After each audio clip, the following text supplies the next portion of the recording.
Hello, everyone. I'm going to introduce to you an exciting program starting fall semester this year at Liberty Academy.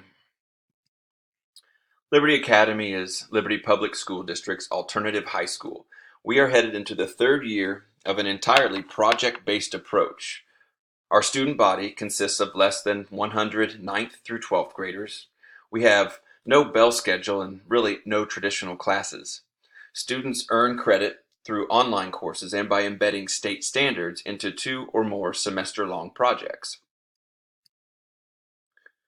We love our project-based approach. In a perfect world, I wouldn't have a job. There would be no teachers. Students would be the designers of their entire curriculum, which would include content, community involvement, public service, and college and career readiness. Students would be 100% engaged in that curriculum. They would also have perfect attendance. Even though would be run perfectly by teenagers, there would be zero evidence of it being run by teenagers. But I do have a job. Our project-based approach is actually pretty cool, but getting students to engage in projects is not always easy. Also, online curriculum, particularly as it exists with the program we use, doesn't readily result in students having learned anything at all. And what's more, teenagers are, well, teenagers. While we hope that students ride their unicorns to public libraries and fill their days with educational endeavors, they often, mostly, always need more seasoned human beings' guidance in those endeavors, which brings me to the source of the project I'm instituting. Honestly, we really don't read at Liberty Academy, and this hurts my heart. Actually, we did read one book as a school. It was my first semester there, and I pushed the initiative because I noticed we had no viable plans for students to be reading. And I recommended we read The Absolutely True Diary of a Part-Time Indian by Sherman Alexie, which is a one-two punch of humor and coming-of-age relatability for all adolescent readers. I highly recommend it. Staff and students recall this time with fondness and a sense that, well, it was successful. However, the book ended, we didn't have plans for follow-up, and something took the place of that time in the schedule. Recalling that time had me speculating these simple objectives for the Servant Leadership Project. 1. Let's get students reading. 2. Let's foster student enjoyment of reading. And 3. Let's provide a variety of opportunities and materials to read.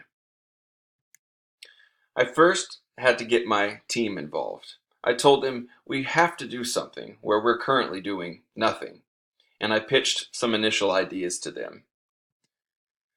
Their responses were affirming, including three of them at that time volunteering to host book clubs. Actually, there was basically unanimous consensus for this push to get every student reading. Almost, anyway. Ruthie, our therapy dog, was skeptical, citing the vacuum of attention to her this program could potentially create. But despite her dissent, we pressed on, and at the beginning of fall semester, we will begin Break for Reading as a school-wide initiative to structure time for all students at Liberty Academy to read. What's Break for Reading look like? For 45 minutes on Monday, Wednesday, and Friday mornings, the entire school, staff included, will set aside all other work and just read. Students can choose to read independently or join one of several book clubs.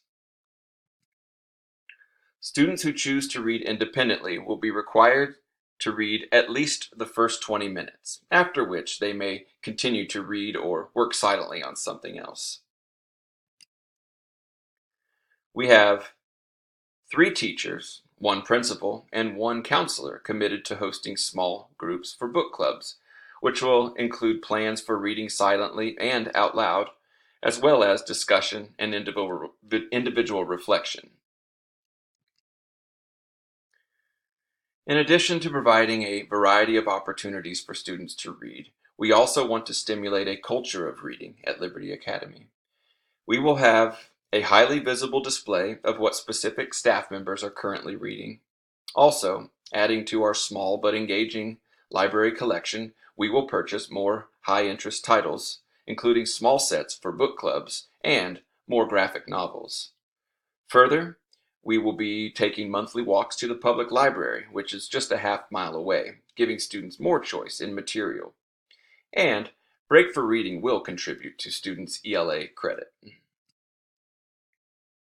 Any program comes with a set of potential constraints, especially when trying to get it off the ground. In my opinion, the most likely constraint will be getting students to buy into this time. Alternative school students are often those young people who have not had the fondest experience with traditional aspects of school, one of those being reading. Our persistence and modeling during Break for Reading will be vital. Also, students will have that small incentive of their ELA grade.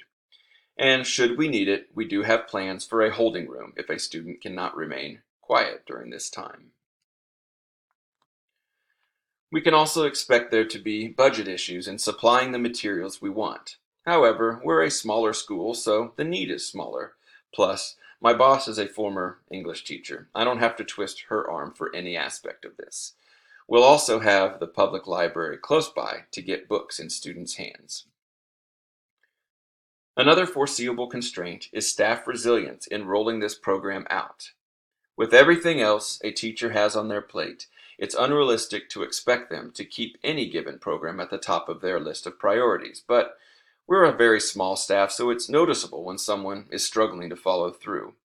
And Break for Reading is just 45 minutes out of the 3 days of the week, so the commitment is not overly inundating.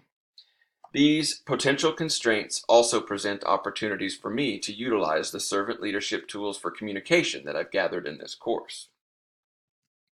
Actually, I only anticipate total involvement from my colleagues. Being a small staff, we are only as strong as our weakest link. Plus, there has been nothing but positive enthusiasm for this endeavor. We have a daily standing meeting during which we can assess and adjust Break for Reading as necessary. And further, particularly in book clubs, we're able to rely on the variety of strengths and personalities of different staff members. We will begin on August 26th, which is the beginning of our second full week of school. It will be important for all staff to exhibit resilience in rolling this program out. I've found that a practice will only be as important to students as it occurs to be important to the teachers. During parent-teacher conferences, the week of October 21st, staff will have the opportunity to discuss successes and failures of the first 9 weeks. This will lead to plans for continuing Break for Reading into winter break, at which time staff will look forward to plans for spring semester Break for Reading. Thank you for letting me share this exciting plan to improve the culture of reading at our school. And let me also take this opportunity to congratulate those of you who are in the final week of this 18-month graduate program. I hope you find something constructive to do with all the time you're about to have on your hands. Peace to you and best of luck.